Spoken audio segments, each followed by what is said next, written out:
After my uncle died in a car accident, my cousin was severely mentally traumatized and came to my home to recuperate. She fell in love with my boyfriend, and everyone told me to give him to her. Even my boyfriend said, "Riley, she's already so pitiful, why argue with her?" Later, I also got into a car accident. While I was being rescued, my cousin nestled in my boyfriend's arms and cried. So many people feel sorry for her if she dies, but no one cares about me when I'm alive. I died in the operating room. My cousin took my guaranteed admission quota and married my boyfriend. When I opened my eyes again, I was back at the time when my cousin first came to my home. "Bitch, it wasn't enough that you killed my dad, and now you want to steal my boyfriend." As soon as I opened my eyes, a huge force came at me. Megan directly pinned me against the wall. She held a pair of scissors in her hand and was about to scratch my face. I instinctively resisted.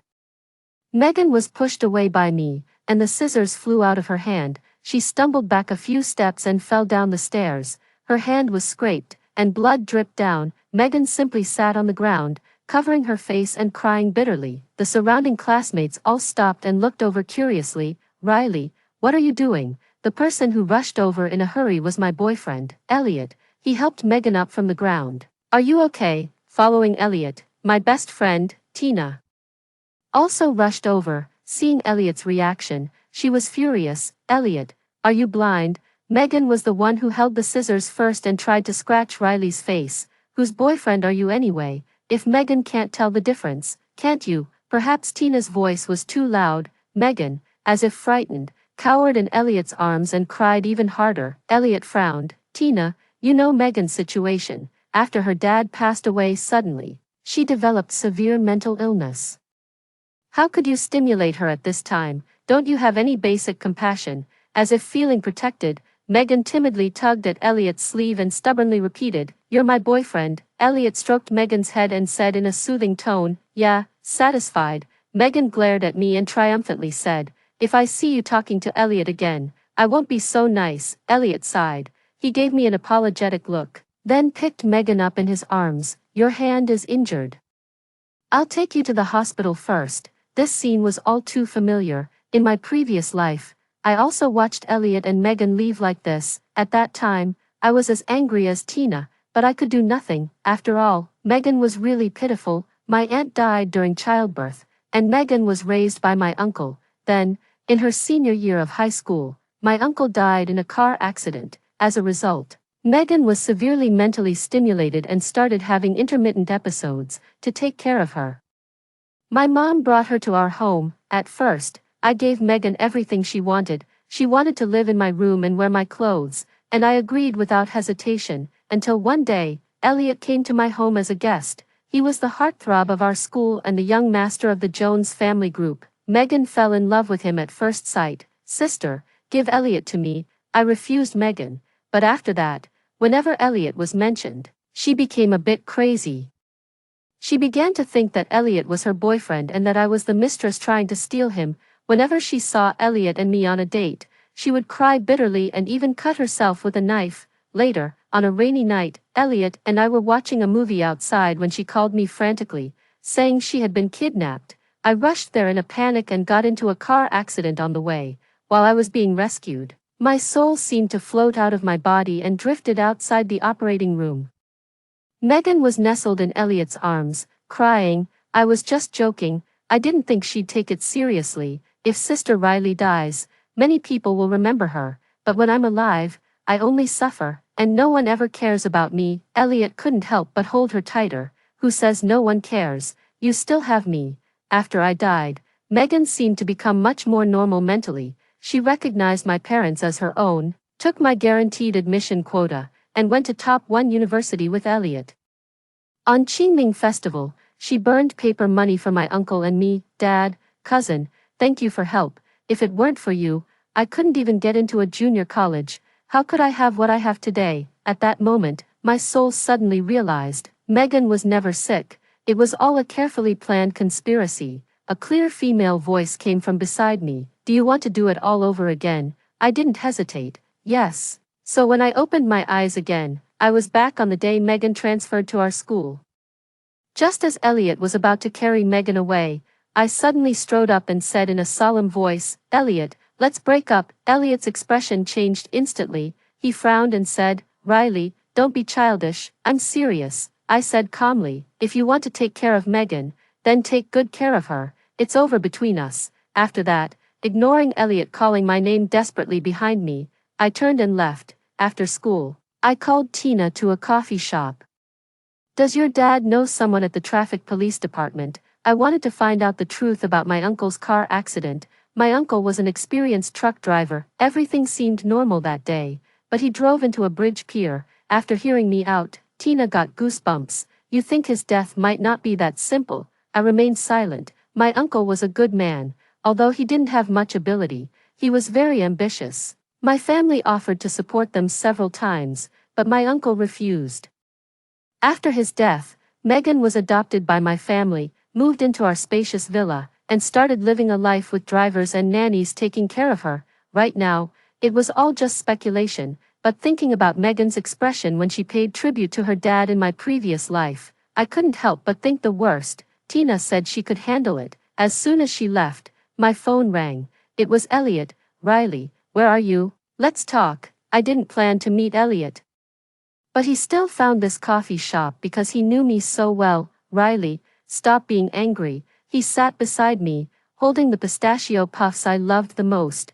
You know that the only person I love is you. In my previous life, I would have softened at such words, but now I just smiled coldly, holding Megan in your arms while loving me in your heart. You're really good at multitasking, young master. Elliot got a bit angry. I'm just acting with Megan to keep her calm. You're her cousin. Seeing her like this, don't you want to do something? She has doctors if she's sick. Why do I need to do anything? I waved my hand. Stop talking, Elliot. Breaking up is good for both of us. I've already called the hotel and asked them to cancel the engagement setup. Elliot was stunned and looked at me in disbelief. Are you serious? Then he looked at me angrily. Riley, engagement is a very serious matter. There's no need to joke about it just because you're angry with me. I couldn't blame Elliot for not believing me. After all, I had always loved him so much, wholeheartedly wanting to go to top 1 university with him, and my future plans were all about him. But now I didn't want that anymore. For the last time, I'm not joking, and I'm not being childish. I looked back at him calmly. Break up. It's that simple, Elliot shouted in a low voice. I don't agree. Before his words faded, a figure rushed into the coffee shop. Megan picked up the coffee on the table and splashed it on me in a flash. Bitch, she shrieked. Then, before I could fight back, she swayed and fell into Elliot's arms. Elliot protected Megan with one hand and grabbed me with the other to keep me from leaving. He was sweating profusely. In the chaos, I looked behind the counter of the coffee shop. The boss secretly gave me a thumbs up. The corners of my mouth curled up slightly. The boss of this coffee shop was my friend. I had signaled him to turn on the camera earlier. Megan's entire outburst was recorded. This was my backup plan. I would send her either to prison or a mental hospital. The farce that day ended with Elliot taking Megan to the hospital. I went home alone and found that no one was there. Obviously, my parents had received a call and gone to the hospital to see Megan. I sat in the dark living room and thought quietly for a while. Actually, my parents loved me very much, but they were also very strict with me, always demanding the highest standards. When I had conflicts with other children when I was young, they would always ask me to apologize first, not to mention that this time, Megan was seen as the complete underdog by everyone, so whenever there was any conflict between Megan and me, they would seemingly side with Megan. This time, when they went to the hospital, Megan must have played the victim again and probably slandered me a lot. Sure enough, over an hour later, my parents brought Megan home. My mom supported the weak looking Megan, and my dad's face was as cold as ice. Riley, come here, my dad called me. I clearly saw that behind him, Megan seemed to be weakly leaning against my mom, but in fact, a faint smile appeared on the corner of her mouth. Did you stimulate Megan again? There was anger in my dad's tone.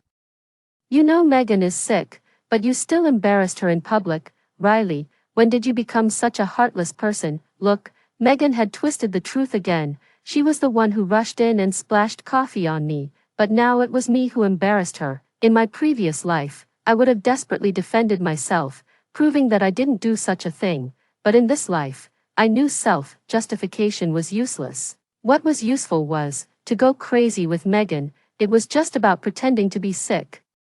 She could do it, and so could I. I lowered my head and said in a pained voice, "Sorry, Dad, I know I've let you down." Then, I took out a thick file bag and poured out its contents. Inside were the diagnosis from a psychologist and a completed school suspension application form. My parents' expressions changed dramatically, and even Megan couldn't help but sit up straight. My eyes were red, and I helplessly pinched my arm. I can't control my emotions recently.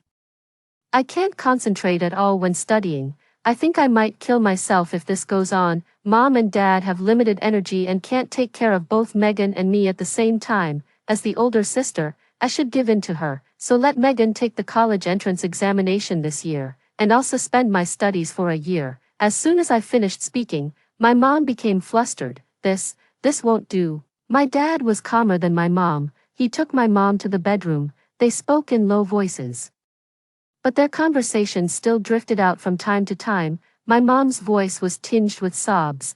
"It's all my fault. I only thought that Megan needed care, so I brought her home, but I didn't expect it to affect Riley too." My dad soothed her. "Don't blame yourself first. The important thing now is to find a proper solution." In the living room, Megan looked at me hatefully. She picked up the psychological counseling diagnosis on the table. "Riley, when did you go to a psychologist?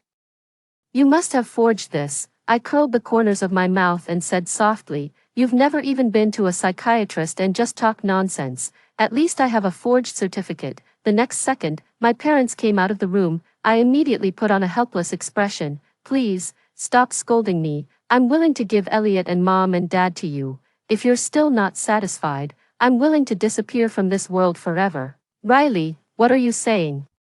My mom rushed over and held my hands tightly. "You mustn't have such thoughts." My dad then came up to Megan and said gently, "Here's the thing, we discussed it, and we have another house in the south of the city. It's closer to the school. Megan, why don't you live there first? We'll hire a caregiver to take care of you." Megan's eyes widened. "Uncle, are you abandoning me?" She immediately started to go crazy. "Uncle, please. You're my only family. Don't abandon me." My parents soothed her together. Their voices were extremely gentle, but their attitudes were extremely firm. I sobbed softly beside them, but I sneered in my heart. In my previous life, after I died in a car accident, my parents were heartbroken. At that time, Megan offered to become their daughter and take care of them in their old age. Being kept in the dark, they agreed, but at this moment, I was still alive. People always favor their own children. My parents couldn't just watch me be driven to depression and suicide by Megan. Just like that, Megan was sent out of my home. She played the victim all over the school, saying that I had kicked her out. My classmates all called me a vicious sister for treating a poor girl who had lost both parents like this. I didn't even bother to respond. The college entrance examination was the most important thing. These rumors didn't matter at all, anyway. Most people wouldn't see each other again after graduating from high school. Elliot also came to me. "Megan cried to me for half the night yesterday. Do you have to treat her like this?" I buried my head in solving analytic geometry problems without even looking up. "Elliot, we've broken up. You don't seem to have the right to criticize me." "I didn't agree to the breakup," Elliot said firmly. "Engagement involves two families. How can you call it off with just a word? That's interesting." I put down my pen, looked up, and smiled playfully. "So you're still my boyfriend. Since you're still my boyfriend, can you explain why Megan cried to you for half the night? A man and a woman together in the middle of the night. Who do you think is more out of line?" Elliot was speechless with anger. "I only feel sorry for Megan. She's your cousin and my classmate." I smiled but didn't say anything. Right now, I didn't want to argue with Elliot anymore. Arguing was useless. Arguing with bad people would only drag you deeper in. What I wanted to grasp were tangible benefits. But Elliot was like a piece of chewed gum, impossible to shake off once he stuck. The school organized a lecture with alumni from top 1 university coming back. The top 30 students in the grade were all invited to attend. And Elliot happened to sit next to me. Before the meeting started, he stopped me, looking somewhat hesitant. "There's something I don't know how to bring up." "Then don't." I tried to walk around him, but he blocked my way. Elliot gritted his teeth and finally spoke. "Can you give your guaranteed admission quota to Megan?" "No." I didn't even lift my eyelids much as I tried to break free from Elliot. Elliot grew anxious. firmly gripping my wrist and forcibly pulling me to the side of the corridor. "Riley, listen to me. Saving a life is better than building a 7-story pagoda. Right now, you're the only one who can save Megan." Under my scrutinizing gaze, Elliot stammered out the whole story. It turned out that Megan had caused another incident. She faked a suicide in the bathtub and then called Elliot. Elliot broke down the door at the last moment before she lost consciousness and saved her. After this plot straight out of an emotional novel from the 1980s, Megan tearfully told Elliot that she would die if she couldn't go to the same school as him. As everyone knew, both Elliot and I had already been guaranteed admission to top 1 university, and Megan's grades were probably about 400 points short of getting into top 1 university. "That's great, Elliot," I nodded. "Since Megan is so set on going to the same school as you, and you're also eager to make her wish come true. How about," smiling at him under Elliot's expectant gaze, I said, "you tutor her? Although there's only a month left before the college entrance examination, maybe God will be moved by your kindness and create a miracle." I turned to leave, but Elliot, furious, took a step forward and blocked my path. "Riley, listen to what you're saying. In Megan's current state, how can she take the college entrance examination normally? If she doesn't want to take the exam but still wants to get into top 1 university, then everyone might as well stop studying and learn how to play the victim." I rolled my eyes. "Please, move aside. I want to attend the lecture." I finally got rid of Elliot and strode forward. "Behind me," he said sinisterly, "Riley, don't think I don't know. You killed her father." This statement was so shocking that I couldn't help but stop and turn around in disbelief. "Megan told me everything that day. You said you wanted to eat clay pot chicken soup. Her father went to deliver the chicken to you right after coming back from a trip. He was driving while fatigued, and that's how the accident happened." Perhaps seeing how pale I looked, Elliot softened his tone. "Of course, Riley, I know you didn't do it on purpose, but now that it's happened, you bear some responsibility for how Megan is now. You should atone for your sins to Megan." I remained silent. Elliot stepped forward and tried to hug me. "Riley, I know you don't believe me, but I really only feel pity for Megan. She's your sister, and I treat her like a sister too, but in my heart, the person I love has always been you." Before Elliot could finish, a cold voice interrupted him. "Classmate, you've been blocking this path for almost 10 minutes. When are you going to move?" Elliot and I both turned our heads. A girl in a white shirt stood not far away. A pair of gold-rimmed glasses hung around her chest. With her hands in her pockets, she looked somewhat cold. I recognized her. She was one of the presenters of this lecture, Freya, an alumna who went to top 2 university. For some reason, the moment I heard her voice, I froze. When I was reborn, a voice had asked me in my ear, "Do you want to start over?" That voice was exactly the same as Freya's just now. "Buddy, this isn't cool. The girl is almost fed up with you. And you're still pestering her." Behind Freya, a tall guy sauntered up. His face was hard to determine his exact age, combining the mature contours of a man with the clarity of a teenager. A name tag was pinned to his chest. Alumnus, Jack. In that instant, jumbled memories suddenly flooded my mind like puzzle pieces. A strong intuition told me that I had met these two people before. Thanks to Freya and Jack, Elliot couldn't pester me anymore. As soon as the lecture ended, I immediately made my way through the crowd and went up to Freya. "Sister, can I have your contact information?" Freya studied me for a long time and then smiled. "Aren't you already guaranteed admission to top 1 university?" "I'm from top 2 university. You should go to the alumni from top 1 university." I hesitated for a long time and finally asked subtly, "Have we met before?" As soon as I spoke, Freya's expression changed. Jack, who had come up behind her, also showed a slight change in his expression. "At school?" Freya asked, seemingly calm. I summoned up my courage and shook my head. "No, not at school. It was with people coming and going around us." I didn't dare to be too straightforward, so I said vaguely, "By a river. There were red lotus flowers on the other side. One of you was on a boat, and the other was at the bridgehead." Before I could finish, both Freya and Jack's expressions turned solemn. "I can't believe you remember." Freya murmured softly, "This probably means you'll still face a lot of the suffering." She tore off a piece of notepaper, wrote down a series of numbers, and handed it to me. "Here, this is my WeChat." After Freya and Jack left, I added her on WeChat. Her ID was strange. It was called Reborn. Before I could say hello, an emoji was sent over, followed by a few lines that gave me goosebumps. Whether a reborn person can survive depends on fate. Your situation is very bad right now. You might die again. If you're in danger, send a message to this WeChat. I held my phone, my fingertips trembling slightly. I had already avoided all the critical points from my previous life. Could it be that Megan had some new tricks to kill me? I locked myself in my room and thought seriously all night. Then I decided to change my strategy appropriately. So, when Elliot called me again, instead of hanging up as usual, I answered. Elliot was a bit surprised and then let out a long sigh of relief. Riley, you've finally stopped being angry with me.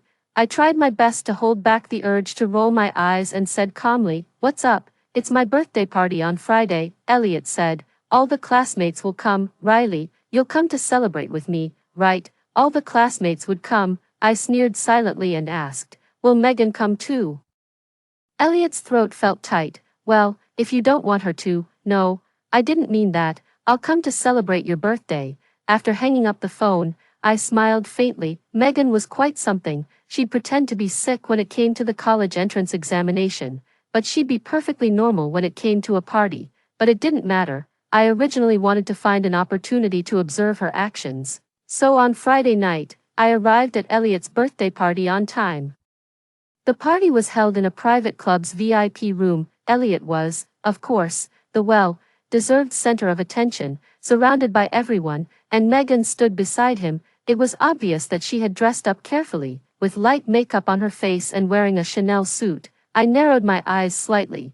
That suit was mine. I had originally planned to wear this suit today, but I couldn't find it in my closet. Even the nanny said she hadn't seen it, so I had to pick another outfit at the last minute.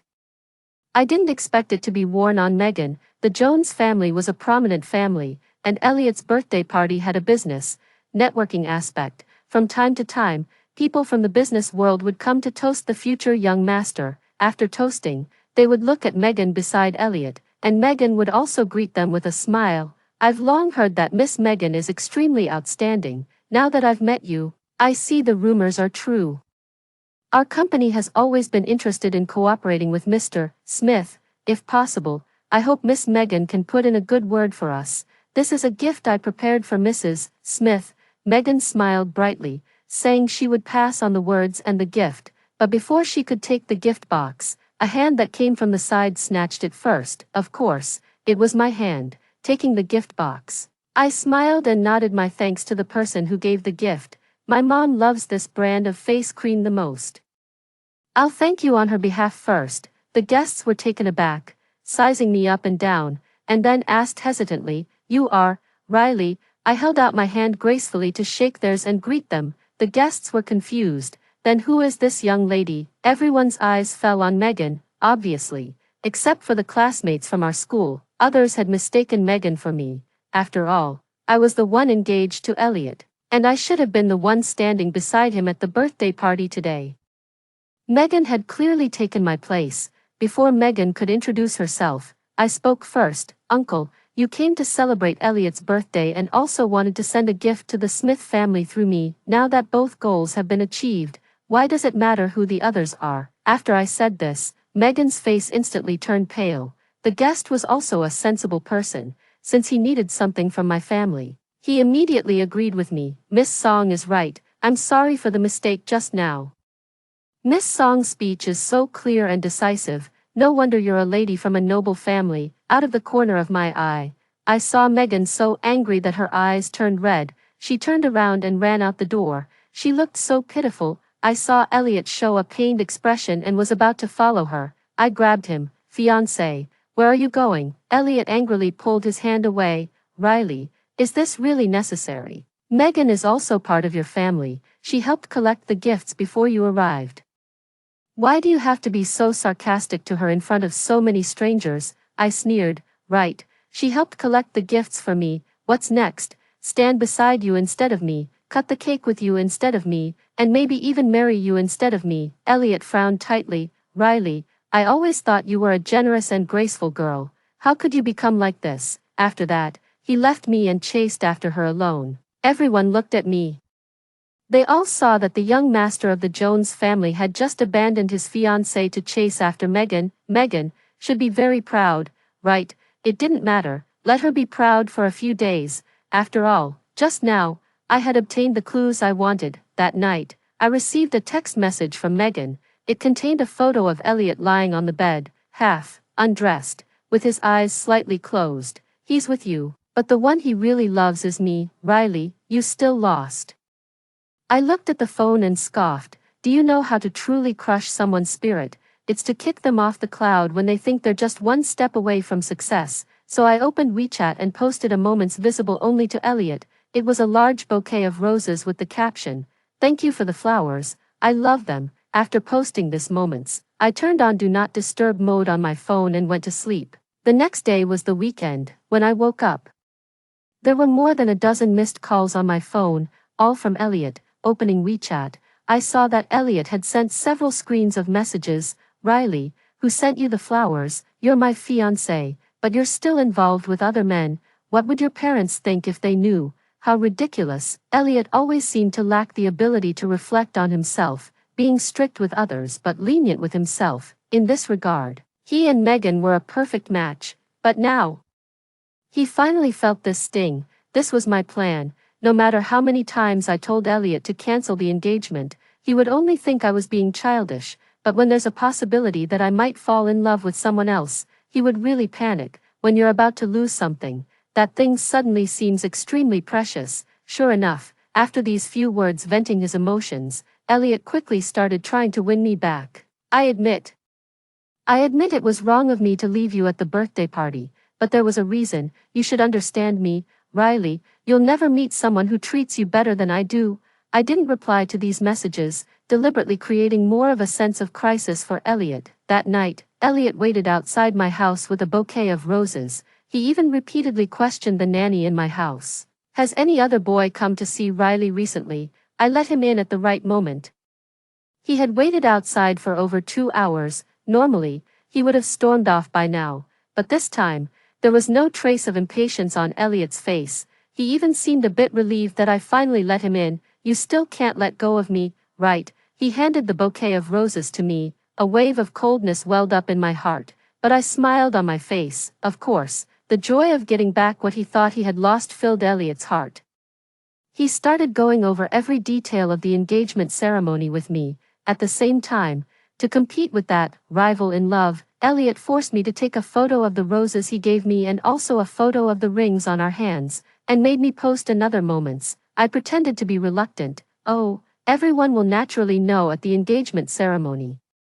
The more reluctant I seemed, the more insistent Elliot became. Not everyone will attend the engagement ceremony. You must post this moments. Just like that, I seemingly reluctantly posted this public announcement on Moments. Good, everything was going as I expected. Dear Megan, what's your mood like seeing this Moments? If you want to take action, please do it soon. After all, the plan I've been weaving for so long is about to close in. That night, after Elliot left, I made 3 phone calls. The first call was to Freya. I had been meeting her for coffee these days and we had become close friends. When she answered the phone, she seemed about to go to sleep and her voice was lazy. What do you want? Nothing. I just thought I should tell you that I used your picture. I stolen your picture. Yes, the picture of the roses that I used to post on Moments for Elliot was sent by Freya's boyfriend, Jack, to apologize to Freya. Jack had offended Freya for some reason and since he was out of town and couldn't apologize in person, he ordered a bouquet of flowers. After hearing the whole story, Freya almost burst out laughing at Elliot's behavior, but then she became serious. You're provoking Megan like this. She might take drastic measures to retaliate against you. Are you prepared? I can't blame Freya for being worried, according to her. A reborn person goes against the will of heaven and is not likely to be favored by good luck, but I just smiled. Of course, after the conversation with Freya, I made a call to my best friend, Tina. How's the thing I asked you to do earlier? What's the progress? Half an hour later, I hung up the phone with Tina. I raised my hand and opened the chat window with Megan. I looked at the photo of her profile picture. In this selfie, Megan looked so weak, innocent, and cute. But no one could imagine what kind of devil was hidden beneath this facade.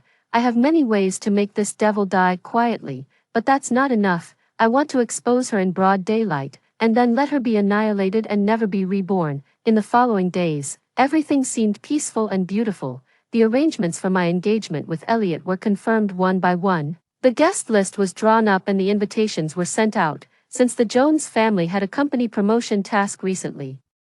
They even arranged a live broadcast for the engagement banquet, using the popularity of the marriage between the Jones and Smith families to promote the new products their company was about to launch. Theoretically, it's not proper for the Jones family to use public resources for personal gain and advertise their company through our marriage. My parents were also unhappy about it, but I gently persuaded them. The live broadcast can let more people witness the engagement ceremony. It's a good thing, yes. The more viewers there are, the happier I am. Soon, the day of the engagement banquet arrived. 3 hours before the ceremony started, I finished my makeup and was about to change into my evening dress. The driver would pick me up and take me to the auditorium. I asked the nanny, "Where's my evening dress?" The nanny handed me a glass of water. "It's downstairs." "I'll go get it, miss. Have a drink of water first." 10 minutes later, the nanny pushed open the door. The room was quiet. I was lying on the floor with my eyes closed. Beside me was a glass that had rolled over. Half of the water in it had been drunk and the other half had spilled on the floor. The nanny came up and tried to push me, calling my name. I didn't respond. I was obviously in a deep coma. The nanny let out a sigh of relief and picked up her phone to send a text message. A moment later, the door of the bedroom opened again. The person who came in was Megan. She kicked me with the tip of her shoe and said coldly, "Riley, you deserve this." Then, Megan took out an envelope full of money from her bag and stuffed it to the nanny. "Leave immediately. When anyone asks you anything, say you know nothing." The nanny was a bit nervous. "Miss Megan, what are you going to do?" "It's none of your business," Megan said coldly. The nanny still couldn't rest assured. "Don't go too far, otherwise I'll be implicated." "Stop talking nonsense," Megan said irritably. "Your son is still waiting for you in the hospital." The nanny didn't dare to say anything more and left in a hurry with the money. It was just me and Megan in the room. She calmly took off the jewelry on me and put it on herself. Then she went to the dressing room and found the engagement dress I had prepared. "Sister, you know, actually I've always been jealous of you. We're children of sisters. But you live in a big villa and I live in a tenement building. You're about to marry into a wealthy family and everyone will call you Mrs. Jones. But what about me? I only have a bunch of gangsters around me. This isn't fair." As Megan spoke, she slowly changed into the dress. After changing her clothes, she waited for a while. Then the roar of a motorcycle sounded downstairs and a group of men who looked like gangsters appeared downstairs. Megan opened the door for them and simply instructed, "Do as planned, strip her and take photos. When I send you a message, send the photos to me." Megan left. Several tall men surrounded me. After waiting for more than 10 minutes, probably thinking the time was right, the leader of the gangsters lit a cigarette and pointed at me. "Strip her, immediately." A man came up to me. However, the moment he got close to me, I suddenly opened my eyes. I kicked him in the groin and quickly stepped back amidst his heart-rending screams. The other men immediately realized something was wrong.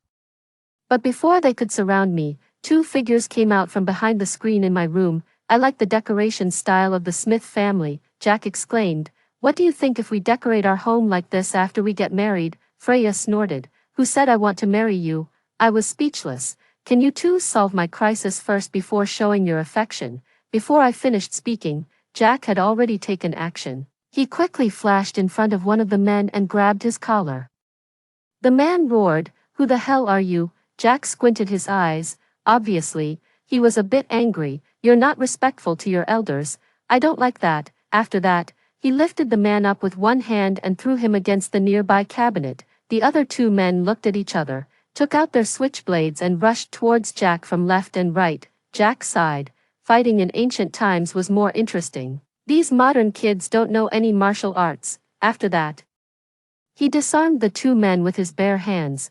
One was kicked into the bathroom by him and the other was thrown out of the second floor. The remaining gangster leader was terrified. Intuitively, he knew he couldn't fight Jack. The young man's skills clearly weren't that of an ordinary person, so his eyes fixed on Freya, who was standing not far away. Freya had the appearance of a standard top student and a good girl. She was wearing a white shirt and a white skirt and looked very frail. Jack's voice immediately changed. Don't touch her. It was too late. The gangster leader had rushed towards Freya and the sharp switchblade was about to be placed on Freya's neck. Freya looked at the gangster calmly. The next second, this good student raised the thing in her hand a brick. She directly hit the gangster on the head. I told you not to touch her. Jack stood by with his hands in his pockets and sighed helplessly. She doesn't know how hard to hit. The gangster fell to the ground with blood coming out of all his orifices. Freya took out his phone and handed it to me. Everything is as you expected. I smiled. Just as Freya said, everything was part of my plan. As early as the day of Elliot's birthday party, I suspected that the nanny in my house had been bribed by Megan. The reason was simple, the Chanel suit that Megan wore that day.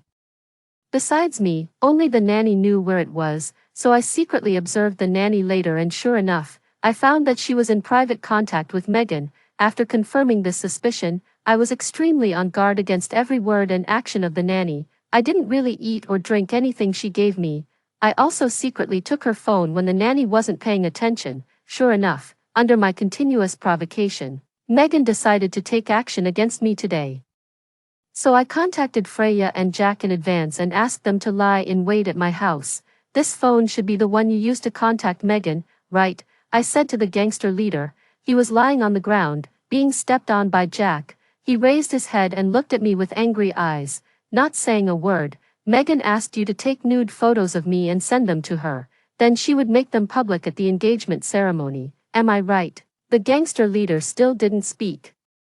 There's no point in resisting. You broke into my house, drugged me and intended to harm me. The evidence is conclusive. If you don't want to go to jail, do as I say.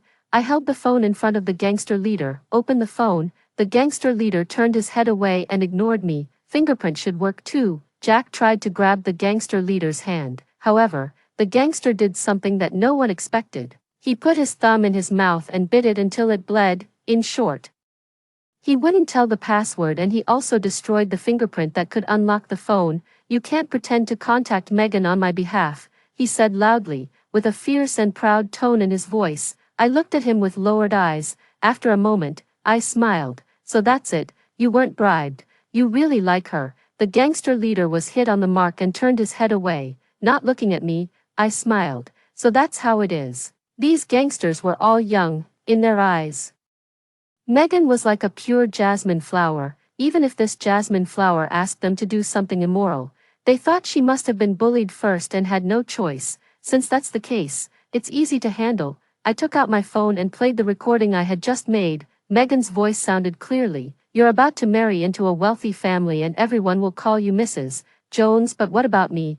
I only have a bunch of gangsters around me. If my future is to marry a man of such low quality, I might as well die. This voice was cold and heartless, but it was indeed Megan's. The gangster leader's body shook violently. He raised his head and stared at my phone with bloodshot eyes. Understand, you like her so much, but she never thought highly of you. You're just a stepping stone for her to climb up. After she latches onto the young master of the Jones family through you, she'll throw you away. Now, think about it. Do you want to cooperate with me? Megan stood in the auditorium, looking at the guests in their splendid clothes. She swallowed nervously. She took out her phone and sent a message to Sam. Is the video recorded? Send it to me, soon. A file was sent to her. Megan opened it but found that it couldn't be played smoothly. What's going on? I can't open it. Sam's message came back quickly. You can't open it on the phone, but you're going to connect it to the big screen, right? It can be played on the big screen.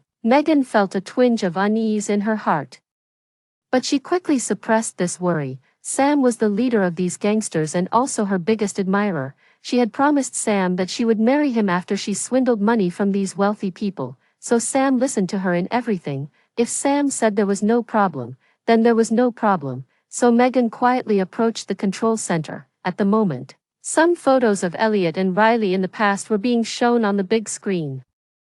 There was no one beside the computer in charge of the control center. Megan sat down and imported the video from her phone. Soon, all the guests would see Riley's indecent video, and this engagement banquet was being live broadcast, so countless people would witness this scene. The Jones family, who cared so much about their reputation, would never allow Riley to enter their family again.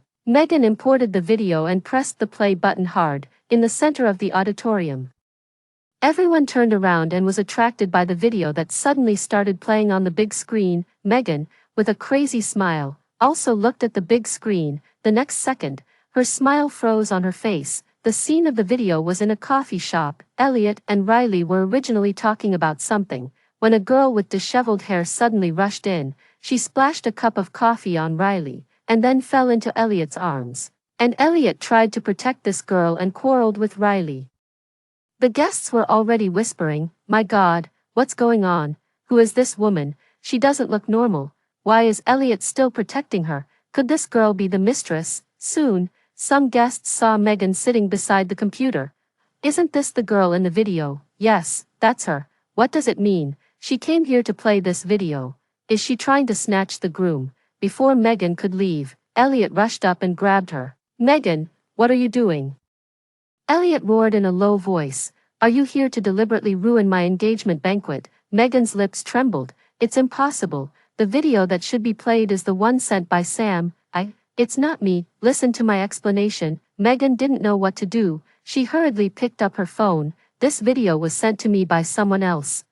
Perhaps she was too flustered and wanted to find a scapegoat. Or perhaps she wanted to ask what was going on. In short, Megan called Sam."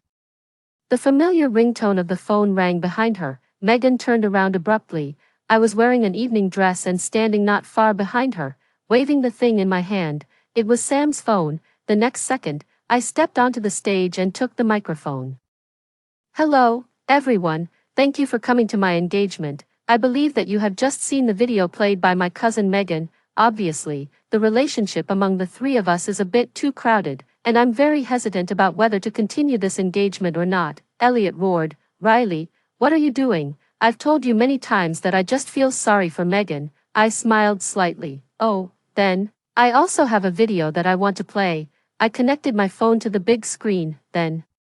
The heavy breathing sounded throughout the auditorium. In the picture, Megan was sitting on the hospital bed. She raised her eyes and looked at Elliot, with tears in her eyes. "Please, can you give me some redemption?" Elliot didn't speak. He closed his eyes, and Megan leaned in and kissed his lips. Just like a certain boundary was suddenly broken, Elliot suddenly hugged Megan and deepened the kiss. In the video, the rapid and heavy breathing of the two people could be clearly heard. After the video ended, the auditorium was as silent as a graveyard. Elliot's face turned pale. "Megan has a mental illness. I was just cooperating with the treatment." Before he could finish speaking, Megan jumped up. "No, I don't have it." Megan's strategy was very clear. She was just pretending to be sick in my house and relying on others' sympathy for her to survive. But today, in front of so many people, especially with the live broadcast, she definitely couldn't admit that she had a mental illness. Otherwise, not only would the Jones family never allow Elliot to marry a wife with a mental illness, but it would also affect her studies and job hunting in the future. Megan fumbled in her bag and took out her diagnosis certificate. "Elliot, look, I'm completely normal." "Great." Someone interrupted her. Megan raised her head in shock and looked at me. I held the microphone and smiled calmly, repeating, "Great. I'm very glad that you are completely normal. Otherwise, would really be afraid that you would escape criminal responsibility in the name of having a mental illness." The next second, as if to confirm my words, the police broke in. Two female police officers stepped forward, grabbed Megan from left and right, and took her away. In the corner, my parents, who were already extremely shocked, were even more astonished when they saw this scene. "Riley, what's going on?" I looked to the side.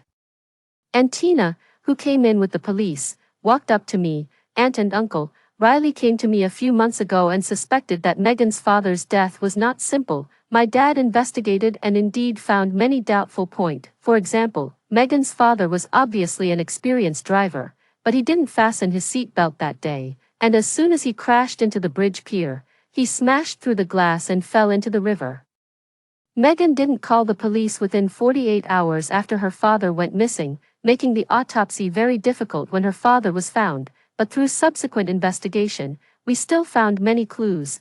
We found that there were hallucinogenic drugs left in the thermos cup in Megan's father's car, and Megan had an online purchase record of this drug a few months before her father's accident. My mother's legs went weak, and fortunately, my father supported her. the one we adopted home, yes. She's a devil, I said softly. My uncle refused our family's financial aid many times and lived a poor life with Megan. He thought he was teaching Megan to live a self-respecting and independent life, but he didn't know that Megan had long regarded him as a stumbling block. Elliot, who was standing by, turned pale. He came up and said tremblingly, "Riley, I misjudged people before. I was too kind." I didn't look at him and just said coldly, "Elliot, you never misjudged people. You're not kind, you're lustful, greedy, stupid, and have no bottom line." I took my parents and Tina and turned to leave, not looking back. "Don't come to me again, you don't deserve me." Epilogue. Later, Megan's case of patricide was judged by the court, causing a great stir. The Jones family's reputation was completely ruined in that live broadcast. Elliot, the heir of the once glorious Jones family group, became a scumbag and a laughingstock that everyone despised. The Jones family's business plummeted, and Elliot's mental state gradually deteriorated. In the end, Elliot's parents took him and left the city. I had a smooth academic journey after that, but the only strange thing was that I never saw Freya and Jack again. I sent a message to the WeChat named Reborn, and Freya didn't reply much. She just sent me a voice message occasionally. "We have a new job, actually." I vaguely knew what their job was, after all. Freya once added me and Jack to a small group. I found that Jack's WeChat ID was Soul Chaser. The name of our small group of 3 was Workgroup 018. Probably I was their 018th client, but I didn't understand why they provided me with a lot of help but didn't charge me a penny. In the spring of the next year, many of my questions were finally answered. Freya sent me a text message. It only had 4 words: "Do you want to have barbecue?" Large pieces of fat beef were sprinkled with scallions and grilled on the copper plate, emitting the aroma of oil. Around were mushrooms smeared with garlic paste, arranged in a circle like small bowls beside the stove. They had already roasted out the juice and made a boiling sound. Freya picked up a piece of kimchi and chewed it. "I'm finally done. I didn't have a peaceful spring festival." Jack opposite was cutting the lava steak with cheese filling with scissors. "Wife, you've worked hard. Eat more meat." Freya rolled her eyes. "Who's your wife? Get lost." She picked up the roasted fat beef and gave it to me. "Tell me what you know about us." I buried my head in eating and pretended to be stupid. What, about you too? I know you graduated from top 2 university. I really haven't mentioned which school Senior G is from." Freya waved her hand. "Don't pretend, Junior. I know you're smart. Just tell me what you know." Since it had come to this, I was too embarrassed to pretend anymore. "Senior G is a soul chaser, and his ability should be to seal souls. You are reborn, and your ability is to turn back time. I was reborn, and it should be you two who saved me." Freya chewed the fat beef and didn't speak. Not speaking was actually an acquiescence. I should have died. The river full of red lotuses on the other side is the river of Styx. One of you was at the bridgehead and the other was on the boat. Senior Jack was at the bridgehead, responsible for leading the souls crossing the bridge back. You, Miss Freya, were on the boat, ferrying that soul onto the boat and then going upstream. Freya listened to me in silence, then took a sip of Coke. "You're right, but there's a problem. We will secretly help the souls we saved, so that they can survive after being reborn. But these souls shouldn't recognize us. After returning to the world of the living, the memory of the river of Styx will be automatically erased." The 2 of them stared at me with piercing eyes. "So, why do you remember me?" "I don't know." The 2 of them didn't blink. "No, I'm really not pretending this time." I raised my hands in surrender. "I'm just an ordinary person who had a Madonna complex in my last life and was always angry in this life. Don't ask me about your immortal affairs, okay?" Freya looked at Jack. "She doesn't seem to be lying, Jack. She really doesn't know." "Forget it. It's not important." Freya waved her hand. "All in all, we saved you, and most importantly, the most important thing is that I still have this memory." I said. No. Freya shook her head. "The most important thing is that you're still a rich woman." Me, I decided to open a company. The budget from the underworld can't be approved, so I plan to find a sponsor in the human world, Freya said. "You seem very suitable." Me, "You two eat first. I'm leaving." Riley left. Jack was grilling the meat and leisurely teasing Freya. "Well, you failed to her," Freya said indifferently. "Don't worry, she'll come back. those with a fated bond will eventually return to the cycle of cause and effect. Sure enough, 3 minutes later, Riley lifted the curtain and sat back down. I didn't mean to agree to you, she said with a straight face. I just want to ask what your business is. Can I get my investment back? A month later, in the alley, Riley looked at the small store with great disgust. There was a rather tacky sign at the door that read, Wish Shop, 10 yuan per wish. I must be crazy, Riley murmured. I can't believe I invested in such a thing. Freya stood beside her and said amiably, It doesn't matter, that little investment is just a drop in the bucket for you. What do you mean by a drop in the bucket? Riley broke down and said. Do you mean that as long as the customer pays 10 yuan, you will help them fulfill a wish? Are the abilities of Reborn and Soul Chaser so cheap?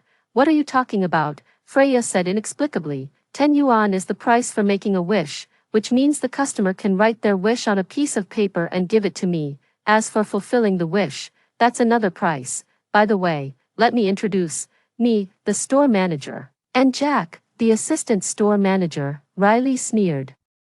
You're just a bare-bones commander, right? You don't even have any employees. Freya pointed at Riley. You are the clerk, Riley. No, explain clearly. Aren't I the sponsor? Why did I become a clerk? I'm leaving. I'll consider this investment as a waste of money. Miss Riley, who was used to having everything go her way, had no way to deal with Freya. Angry, she turned around and left. As soon as she stepped out of the store, she bumped into a pale girl. Excuse me, can I make a wish here?